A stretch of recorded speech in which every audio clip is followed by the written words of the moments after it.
Hi dear children, welcome back to Ponnu's Edu World.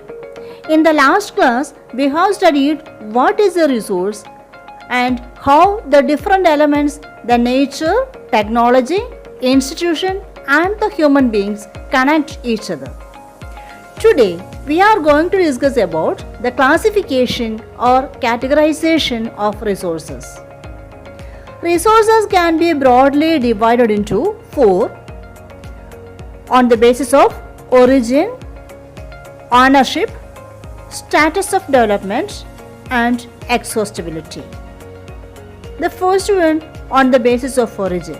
That means how is it originate or how is it available for the human beings. Then next comes on the basis of ownership.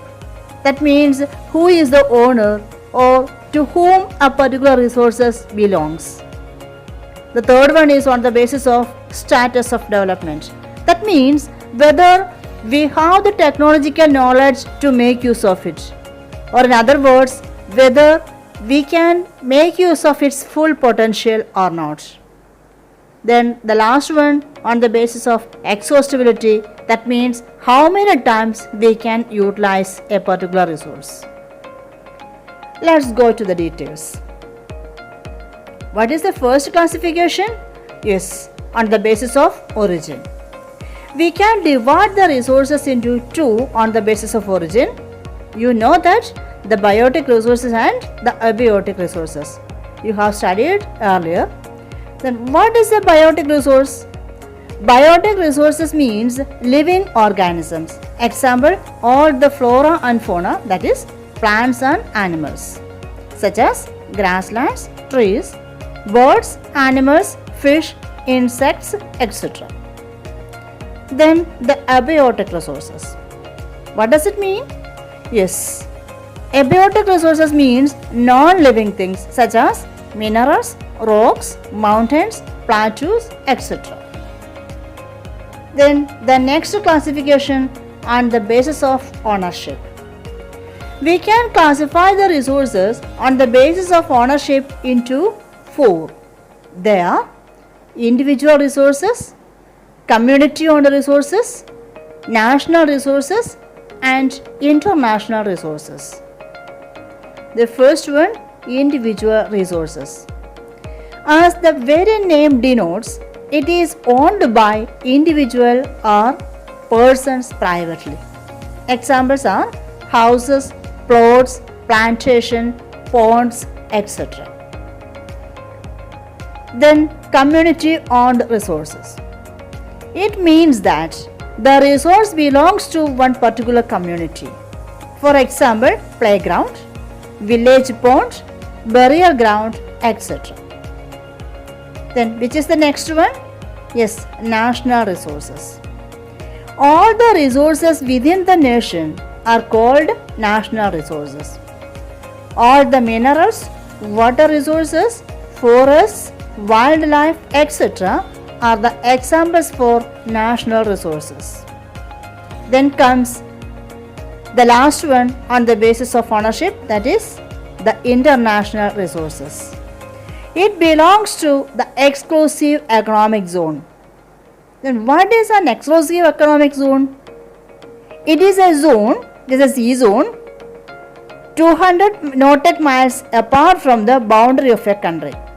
A particular nation cannot make use of the marine resources without the consent of UN. Then the third classification is on the basis of status of development. It can be considered as the key of resources. We can classify the resources on the basis of status of development into four groups, namely potential resources, developed resources, stock and the reserve. Then what is a potential resource? Resources which are found in a region but not yet used properly are known as potential resources. For example, Rajasthan and Gujarat receive plenty of solar and wind energy, but use of these resources has not been developed properly even though we have that technology. The next one, developed resources. Resources which are developed and surveyed for utilization and are being used at present are known as developed resources. The development of resources depends on our technological knowledge and the cost of it. For example, out of available hydroelectricity, only 40% has been developed. Then next, stock. Materials in the nature which have the potential to satisfy human needs, but because of the lack of technological knowledge, they are not available to humans, are called stock. For example, the two gases, hydrogen and oxygen, which can be used as water by mixing, but we don't have the technology at present. So, it is considered as the stock. Then next one, reserves.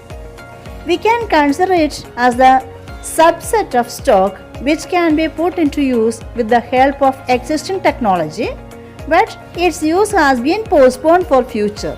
It is called a reserve. Water and dams, forests, etc. are resources which can be used in future. The next categorization is on the basis of exhaustibility. In this, resources can be divided into two types: renewable resources and non-renewable resources.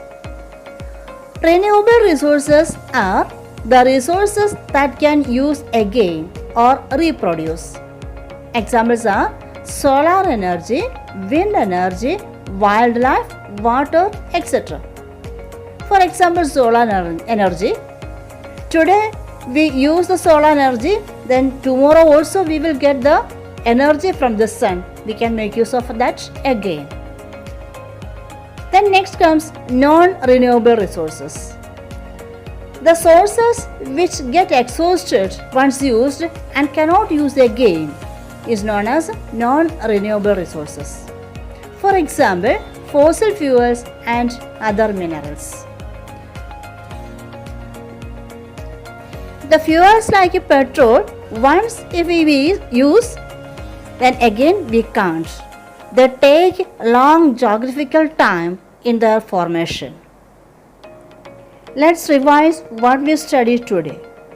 Which are the classification of resources?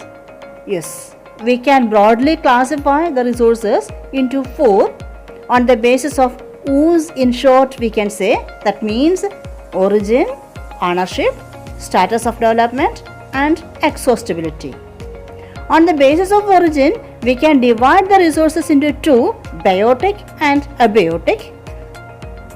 Then individual resources, community owned resources, national resources and international resources are the divisions on the basis of ownership. The four divisions on the basis of status of development are potential resources, developed resources, stock and reserve. We can keep this in mind as PDRS. PQRS is familiar. Instead of Q we can use PD, that means potential, developed, stock and reserve. And finally, on the basis of exhaustibility, they are renewable resources and non-renewable resources. Let's continue in the next module. Till then, bye.